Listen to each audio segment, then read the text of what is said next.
अस्सलामुअलैकुम। Welcome to एमरात। दोस्तों, एक बहुत बड़ी डेवलपमेंट को लेकर बात करने जा रहे हैं कि तुर्की इस कॉन्फ्लिक्ट जैसी सिचुएशन में जहां पाकिस्तान और इंडिया एक जंग के दहाने पर है, पाकिस्तान की मदद के लिए खुलकर सामने आया है। और कल फ्लाइट ट्रैकर के डाटा के मुताबिक 6 तुर्किया के C-130J हरकुलिस एयरक्राफ्ट पाकिस्तान के कराची में लैंड हुए हैं, जिनमें मोस्ट प्रोबेबली पाकिस्तान को next generation advance weapon systems Türkiye की तरफ से प्रोवाइड किए गए हैं। और ऐसे मजीद एयरक्राफ्ट अभी एंटिसिपेट किए जा रहे हैं कि पाकिस्तान को प्रोवाइड किए जाएंगे।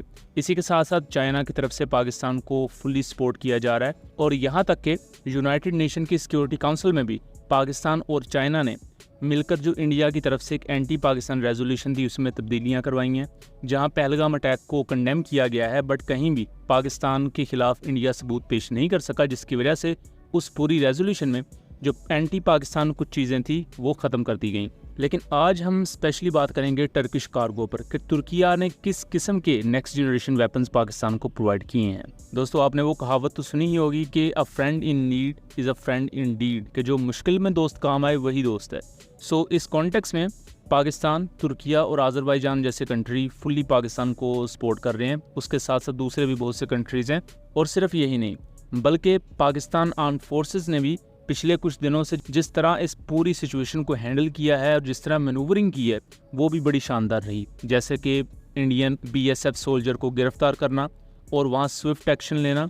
उसके बाद जिस तरह इंडिया का एयरक्राफ्ट कैरियर 23 अप्रैल को अरेबियन सी में दंदनाता फिर रहा था, और जब उसके बाद पाकिस्तान नेवी एक्शन में आती है और 2 मिस्टीरियस मिसाइल टेस्ट का इशारा दिया जाता है, तो इंडियन एयरक्राफ्ट कैरियर 26 अप्रैल को वापस कार्वर बेस में चला जाता है।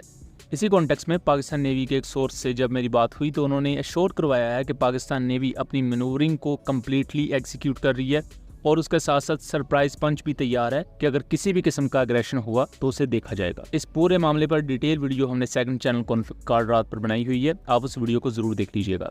अब दोस्तों, यहाँ करंट जो सिचुएशन है कि ये चीज़ क्लियर नहीं है कि किस किस्म का इक्विपमेंट दिया गया है तुर्किया की तरफ से पाकिस्तान को, बट कुछ सोर्सेज के मुताबिक, जिनमें कुछ इंडियन सोर्सेज भी हैं, कि पाकिस्तान को unmanned combat aerial vehicle system की एमुनिशन वगैरह की एडवांस डिलीवरीज की गई हैं, क्योंकि इस वक्त जो TB2 ड्रोन्स हैं और अकंजे ड्रोन्स हैं, ये टर्किश मेड वेपन्स को कैरी करने के साथ साथ पाकिस्तानी मेड जो एयर टू ग्राउंड म्यूनिशन है उन्हें भी कैरी कर सकते हैं। और इसी तरह जो पाकिस्तान की शाहपर ड्रोन्स हैं, ये भी मोस्ट प्रोबेबली टर्किश वेपन्स को भी फायर करने के काबिल है, बिकॉज पाकिस्तान और तुर्किया के दरमियान जो स्ट्रेटेजिक अलायंस है उसके तहत पाकिस्तानी एसेट्स टर्किश वेपन्स के साथ भी इंटीग्रेट होंगे ताकि फ्यूचर में ये इंटरऑपरेबिलिटी काम आए, और आज वो इंटरऑपरेबिलिटी काम भी आ रही है।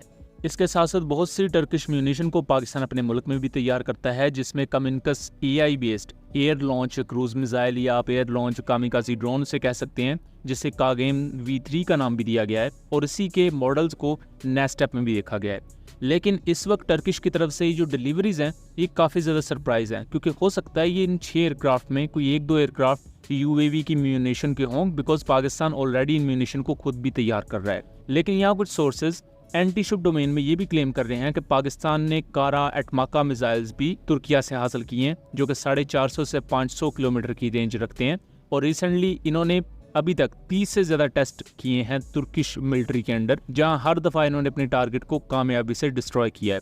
तुर्किया इसके बारे में ये क्लेम करता है कि ये एंटी शिप रोल में और लैंड अटैक रोल में एक अच्छा क्रूज मिसाइल है जो कम RCS के साथ अपने टारगेट्स को प्रिसाइजली हिट कर सकता है। और अगर ये खबर सच है, जो कि कुछ इंडियंस क्लेम कर रहे हैं कि पाकिस्तान को कारा एटमाका मिसाइल भी प्रोवाइड किया गया है तुर्किया की तरफ से, तो ये पाकिस्तान के बाबर क्रूज मिसाइल, हरबा क्रूज मिसाइल, स्मैश के साथ एक बहुत ही ज़्यादा डेडली कॉम्बिनेशन बनाएंगे, जहां पाकिस्तान के पास एक मल्टीपल वैरायटी आ जाएगी नेवल डोमेन में कि किसी भी किस्म के थ्रेट को काउंटर किया जा सके।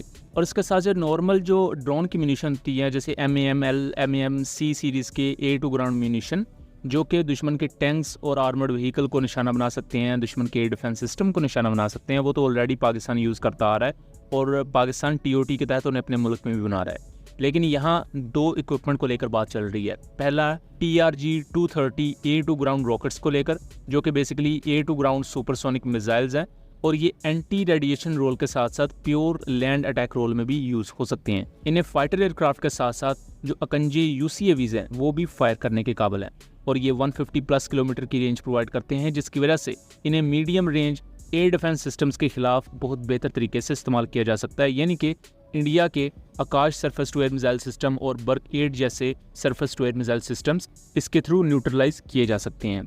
इसके साथ साथ सुपर सिस्मैक लॉइटरिंग म्यूनिशन भी पाकिस्तान को डिलीवर किए जाने की इतलात है। और दोस्तों ये अभी तक की सबसे ज़्यादा लॉन्गेस्ट रेंज लॉइटरिंग म्यूनिशन है तुर्की की तरफ से, जो कि 700 किलोमीटर की रेंज रखती है।